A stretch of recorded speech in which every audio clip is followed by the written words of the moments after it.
जब भी आप कोई ऐसा सिनेरियो फेस करेंगे जिसमें आपके सामने कोई कोलैप्स हो गया है या फिर आपको हेल्प के लिए बुलाया गया है, अदरवाइज ह्यू एंड क्राई की वजह से आपको पता चला कि वहाँ पे कोई इमरजेंसी सिचुएशन है, आपकी हेल्प की ज़रूरत है, तो उस केस में जो हमारे एडल्ट पीपल होते हैं उनको आपने सपोर्ट किस तरह से देनी होती है। सपोर्ट देने के लिए जो सबसे इंपॉर्टेंट चीज़ होती है वो सीन सेफ्टी है। जहाँ पे भी कोई पेशेंट कोलैप्स करेगा या आपको बुलाया जाएगा, आप स्टेप इन करेंगे और इसके साथ ही आप सीन सेफ्टी करेंगे कि आपके पीछे, साइड्स पे, आगे, ऊपर, नीचे सारा कुछ सेफ है। सेफ्टी असेस करने के बाद आपने ये चेक करना है कि जो ज़मीन पे गिरा हुआ है या जिसको हेल्प की ज़रूरत है वो रिस्पॉन्स कर रहा है या नहीं। उसको शोल्डर्स पे टैप करना है। हेलो हेलो, आप मेरी बात सुन रहे हैं? हेलो, आप ठीक हैं? आप ठीक हैं? मैं आपकी मदद के लिए हूँ। पेशेंट रिस्पॉन्स नहीं कर रहा, आप ऐसा करें, एम्बुलेंस को कॉल कर दें 1122। अगर यहाँ पे एडी अवेलेबल है तो एडी ले लें। रिस्पॉन्सिवनेस असेस करने के बाद आपने एम्बुलेंस को कॉल करने का बोल दिया, जिन एरियाज में एडी अवेलेबल हो सकती है एडी के लिए कर दिया। देन आपने ये असेस करना है कि पेशेंट की ब्रीदिंग और पल्स का क्या स्टेटस है। इसके लिए आपने look, listen and feel. Look में हमने ये देखा कि पेशेंट की ब्रीदिंग नहीं आ रही है, और उसके बाद लिसन में कान नाक के सामने ले आना है, आंखों से चेस्ट को देखना है, हाथ से फील कर रहे हैं कि ब्रीदिंग के साथ इनका चेस्ट मूव कर रहा है या नहीं कर रहा। और एट द सेम टाइम मैंने फिंगर्स को कैरोटिड पे रख लिया है, यानी गर्दन के पास जो नब्स होती है, ताकि मुझे पता चल जाए कि नब्स आ रही है या नहीं। इस काम में आपने 10 सेकंड से कम का टाइम लगाना है, 10 से ज़्यादा नहीं होना चाहिए। 1 in 1000, 2 in 1000, 3 in 1000, 4 in 1000, 5 in 1000, 6 in 1000, 7 in 1000, 8 in 1000, 9 in 1000, 10 in 1000।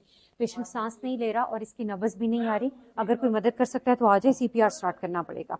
CPR start करने के लिए जो इनकी चेस्ट बोन है, स्टर्नम, इसका upper half and lower half के ऊपर आपने जो भी आपका स्ट्रॉन्ग हाथ है डोमिनेंट, उसकी पाम रख लेनी है। दूसरे हाथ से इसको लॉक करना है। लॉक करके आपकी पोजीशन इस तरह से होनी चाहिए कि बाजू लॉक्ड हो और आप शोल्डर्स के थ्रू प्रेशर इस पे एक्सर्ट कर सकें, शोल्डर एंड बैक पे मूवमेंट हो। 30 कंप्रेशंस देनी है। 1 2 3 4 5 6 7 8 9 10 11 12 13 14 15 16 17 18 19 20 21 22 23 24 26 27 28 29 30। इसके बाद आपने 2 ब्रेथ देने।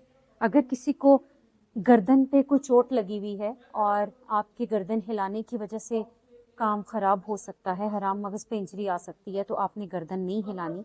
उस केस में आपने चीक्स के ऊपर थंब रखने हैं और ये जो हमारी जॉ बोन होती है इसको होल्ड करके ऐसे लिफ्ट करना होता है।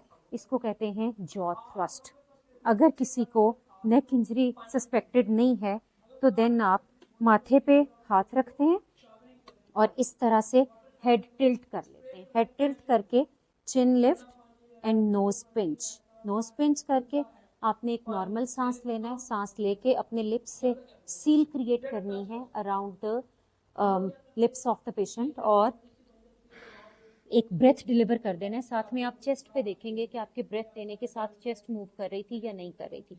कोविड-19 के बाद इस रिकमेंडेशन में थोड़ी सी चेंजिंग है कि माउथ टू माउथ ब्रीदिंग लेने से इन्फेक्शन पेशेंट से या विक्टिम से हेल्थ केयर प्रोवाइडर या फिर बीएलएस प्रोवाइडर को ट्रांसफ़र हो सकता है।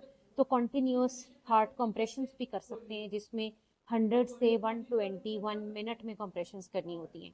अगर आपके पास कोई भी गॉस पीस है या कोई भी क्लीन क्लोथ है जो आप मुंह पे रख सकते हैं, आप उसके साथ भी इसको करवा सकते हैं। 2 दफ़ा ब्रेथ देने के बाद आपने दोबारा 30 कंप्रेशंस करने हैं। 2 3 4 5 6 7 8 9 10 11 12 13 14 15 16 17 18 19 20 21 22 23 24 25 26 27 28 29 30। 30 देने के बाद दोबारा से हेड टिल्ट, नोज पिंच, चिन लिफ्ट और फिर से आप 30 कंप्रेशंस देंगे। इस तरह टोटल आपने 5 साइकिल्स करने हैं, जिसमें हर दफ़ा 30 कंप्रेशंस देंगे, 150 कंप्रेशंस हो जाएंगी। और हर 30 के बाद 2 दफ़ा सांस देंगे, ये भी 5 साइकिल्स होंगे, और नॉर्मली ये जो 5 साइकिल्स होते हैं 30 कंप्रेशन एंड 2 ब्रेथ, ये आपके 2 मिनट्स में कंप्लीट हो जाते हैं। 2 मिनट्स के बाद अगर आप एग्जॉस्टेड हैं तो आप किसी दूसरे को, हेल्प प्रोवाइडर को कहेंगे कि आप आके करो, और अगर आप एग्जॉस्टेड नहीं हैं तो आप इसको कंटिन्यू करते हैं जब तक कि आपके पास मजीद मदद आ नहीं जाती या एम्बुलेंस नहीं आ जाती।